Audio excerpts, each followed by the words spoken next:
Olá, estamos de volta com os comentários sobre o primeiro dia de prova do Enem 2016. Agora estamos com o professor Eduardo Brito, professor de Geografia do cursinho Objetivo, que vai falar um pouco sobre essa parte da prova com a gente.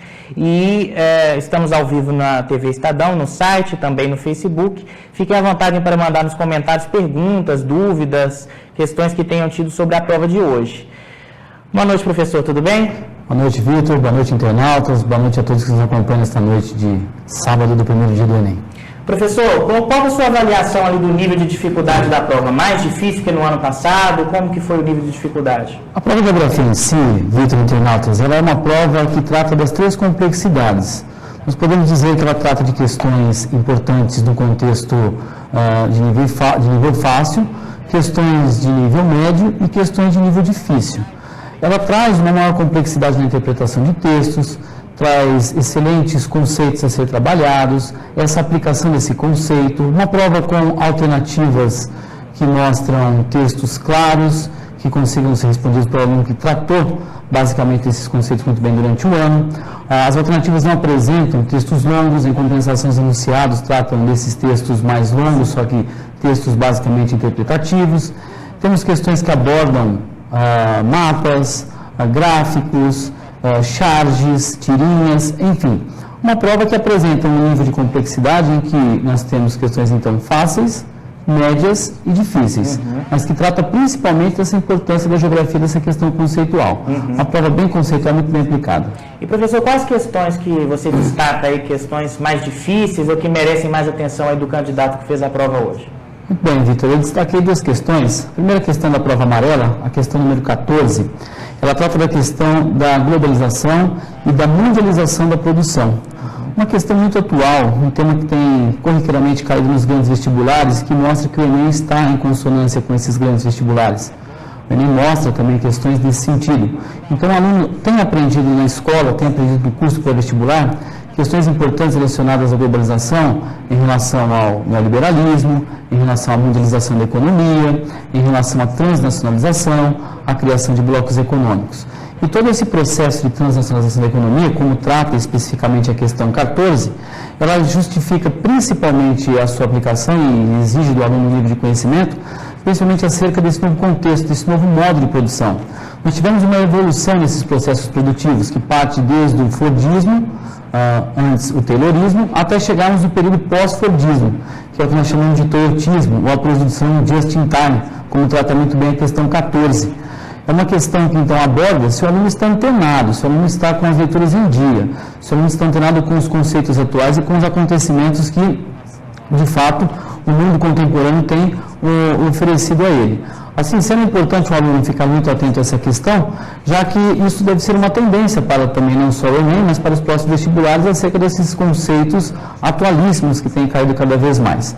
Então, ela mostra a aplicação dessa globalização a um conceito que tem sido empregado muito na geografia, que é o conceito do novo espaço, do novo sistema produtivo. Cada vez mais nós temos utilizado a robotização, a automação da produção, ou seja, mudado a forma com que o homem tem se ocupado dos espaços produtivos em detrimento a essas novas tecnologias. Em outras palavras, o homem tem sido substituído pelas novas tecnologias, ou seja, cada vez mais o emprego da mão de obra da força de trabalho humana tem sido trocado por isso. Nos países subdesenvolvidos, isso gera outros problemas, como, por exemplo, o aumento da economia informal, da violência dos espaços urbanos. Nos países desenvolvidos, você nota que a concentração tecnológica é maior. Então, a absorção desses empregos, atividades empregatícias do setor terciário, principalmente, tem sido cada vez mais empregada. Por isso, a alternativa correta da prova amarela é a alternativa C, onde ele mostra que o impacto da tecnologia, as modificações na estrutura produtiva, tem passado por um processo de transformação nesse novo mundo contemporâneo, nesse século XXI, nesse novo sistema produtivo. Uma outra questão também muito importante da prova amarela foi a questão número 44. É importante porque ela também trata de um conceito importantíssimo, de um movimento muito importantíssimo na geografia, que justifica principalmente os acontecimentos decorrentes no Oriente Médio. Ele vai tratar da Revolução Islâmica, que ocorreu no Irã, na década de 1970, em especial em 1979, quando nós tivemos a ascensão da dinastia dos Ayatollahs. Para o aluno identificar aquela questão que traz os quadrinhos, não é isso? Tem séculos ali e usa isso para abordar a questão da Revolução Islâmica. Né? Exatamente. Os quadrinhos de Persépolis, onde trata dessa Revolução Islâmica e justamente a partir de 79 com a dinastia dos Ayatollahs. Ele mostra uma mudança, porque muitos países do Oriente Médio e alguns países também do Norte da África acabam adotando governos ligados aos sistemas religiosos, neste caso, ao sistema muçulmano. Ou seja, a administração desses estados é baseada em preceitos religiosos. Isso tem provocado outras consequências, como a prova também abordou: Estado Islâmico, refugiados, fluxos migratórios, ou seja, é um conceito que aborda uma diversidade e uma capacidade do aluno em conseguir interpretar e aplicar para saber qual que é a consequência desse processo do Oriente Médio. E que, é claro, vai ressoar em outras questões de outras regiões do mundo. Nós tivemos uma questão, por exemplo, que tratou da Acnur, o Alto Comissariado das Nações Unidas para os Refugiados. E isso tem provocado conflitos seríssimos, conflitos que nós chamamos de conflitos sectários, de seguidores sunitas e xiitas que pertencem ao mesmo grupo muçulmano dentro da religião muçulmana. Então, ele pergunta na questão 44 sobre a memória recuperada pela autora, que ela apresenta a relação, portanto, entre a transformação política e a modificação de costumes, ou seja, a transformação política quando se passa a adotar um novo modelo baseado no sistema religioso e que costumes, então, envolve principalmente não só o processo sectário, mas também a questão da diferença de tratamento entre homens e mulheres, direitos humanos, perda da liberdade de expressão e até nos costumes, nas vestes e na forma de agir perante a sua sociedade.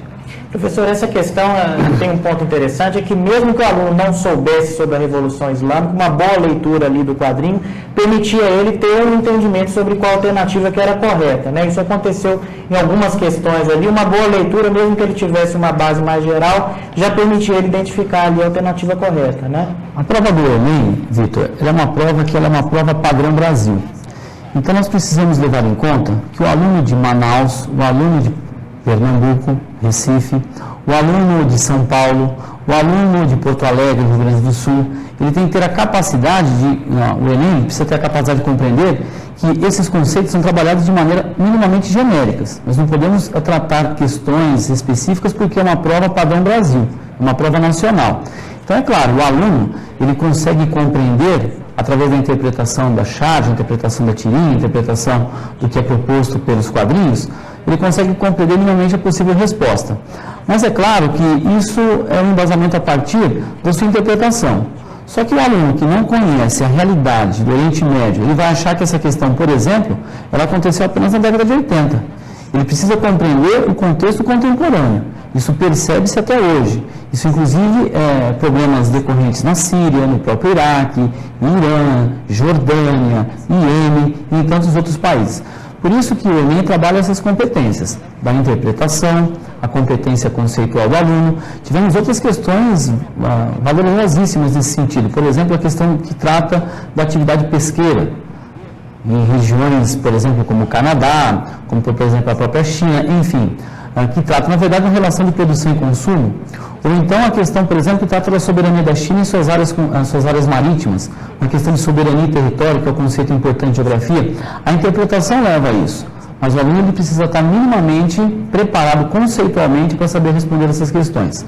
Então, ele trabalha isso, ele é uma prova genérica, só que ele necessita, prioritariamente, compreender que esse aluno saiba dos conceitos mínimos. Claro que isso é importantíssimo e por isso que as aulas de geografia serviam de subsídios para que ele pudesse chegar às respostas nessas alternativas. E conseguindo fazer uma conexão com o mundo atual, com o que ele vê no noticiário, isso aí sempre é importante, né? Trabalhar esse conceito ali com o que ele está acompanhando, né, professor? Exatamente, Victor. Eu costumo dizer que o bom aluno de geografia, ele não fica restrito apenas às aulas. Nós trabalhamos muitos conceitos, trabalhamos muitos temas, trabalhamos a questão da cartografia que também caiu na prova, trabalhamos gráficos, trabalhamos mapas, tabelas, interpretações, mas o bom aluno ele vai também além. Ele procura entender tudo aquilo que nós discutimos em sala, apresentamos em sala, ele está presente no seu cotidiano, está presente no seu dia a dia, está presente dentro da geopolítica, dentro do seu momento atual do mundo geográfico. Então, de fato, a prova do Enem se mostrou uma prova em consonância com o momento em que nós estamos vivendo, no atual contexto geopolítico, contemporâneo e geográfico, mas também tratando dessas questões básicas de geografia, como eu disse a você. Então, de fato, o aluno ele precisa estar antenado às notícias, leituras cotidianas, observar a necessidade de estar aplicando esses conceitos no seu dia a dia, que é preceito básico para o bom aluno. Então, uma dica ao aluno, inclusive já para a prova de amanhã, é prestar principalmente atenção nessas questões. Questões atualizadas, questões com conceitos principalmente minimamente aplicados em sala, mas que são bastante atuais. Globalização, mundialização, xenofobismo, Estado Islâmico, igualdade de gêneros, perfeito, Vitor, igualdade de gêneros. Tivemos uma questão importantíssima que tratou também de uma gravura em que como a mulher era tratada antigamente, como hoje nós temos a ascensão dessa mulher em respeito a essa sociedade que começa a aceitá-la cada vez mais em como ela deve ser tratada realmente, como ela deve ser cuidada, como ela deve ser respeitada nessa sociedade. Nós temos ainda casos que infelizmente preocupam o nosso contexto e o aluno ENEM, o aluno da universidade que nós esperamos, é esse aluno que compreende essas desigualdades, essas diferenças e que ele, no contexto da universidade, saiba superar essas diferenças que nós não podemos mais aceitar no Brasil. Uhum. A questão de direitos sociais e direitos humanos é sempre um alerta para quem vai fazer a redação, é um dos pontos que pode fazer com que a redação seja zerada, é um eventual desrespeito à desigualdade, a questão dos direitos sociais, direitos humanos, é previsto ali também no edital, né, professor? Exatamente, o aluno tem que tomar muito cuidado, né? Ele precisa ter opiniões claras, ter opiniões específicas sobre aquilo que se pede, ficar atento ao tema, mas nunca deixar de atender os preceitos básicos do que o Enem solicita a ele. A geografia serve muito de embasamento para esse aluno, para que ele possa responder adequadamente, elaborar uma redação adequada. Uhum. A própria prova hoje do primeiro dia tratou muito dessas questões. Você teve a questão da igualdade de gêneros, você teve a questão da força de trabalho e sua apropriação, você teve a questão do movimento observado da nova faixa etária em diversos países, dentre eles o Brasil, onde nós estamos diminuindo a nossa população economicamente ativa. A questão demográfica tem sido tratada também, né? Especialmente a questão demográfica. O Brasil passa por uma transição. Uhum. Nós temos uma preocupação que está sendo amplamente discutida pela classe política, que é a reforma da Previdência. Uhum. Então, muitos acabam interpretando de maneira errônea. Então, o que nós compreendemos com essa transição demográfica, com esse novo momento demográfico? Justamente o fato de nós conseguirmos, de fato, notar que cada vez mais estamos vivendo mais. Isso é bom. Sim. A longevidade aumenta e, graças a Deus, se vamos viver mais, podemos trabalhar mais. E por isso a reforma previdenciária também é um fator, uma discussão importantíssima dentro desse contexto. O aluno fique muito atento, a geografia pode servir de muito subsídio para a sua redação de amanhã. Ótimo. Fica a dica aí do professor Eduardo Brito, que nos ajudou aqui, professor de Geografia do cursinho da Poli. Nós voltamos em instantes com a correção do primeiro dia de provas do Enem. Cursinho objetivo. Perdão, do cursinho objetivo.